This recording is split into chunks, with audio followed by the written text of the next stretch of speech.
श्री अमोल मिटकरी यांनी श्रीनिवास पवार यांच्या संदर्भामध्ये केलेलं वक्तव्य अतिशय निषेधार्ह आहे. कोण हा अमोल मिटकरी? कधी राजकारणामध्ये आला? राष्ट्रवादी काँग्रेस पक्षामध्ये येऊन त्याला पूर्ण 5 वर्ष देखील झाले नाही. यापूर्वी कोणत्या कोणत्या पक्षामध्ये तो हिंडून आला आणि आज तो पवार कुटुंबामध्ये सामंजस्य वातावरण करण्यापेक्षा आगीत तेल ओतण्याचं काम करतो आहे.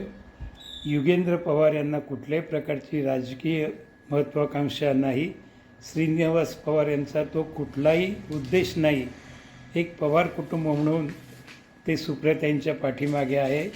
मिटकरी एक म्हण आहे की बाडगा अतिशय जोरात बांग देत असतो. ते बांग देण्याचं काम तुम्ही करा.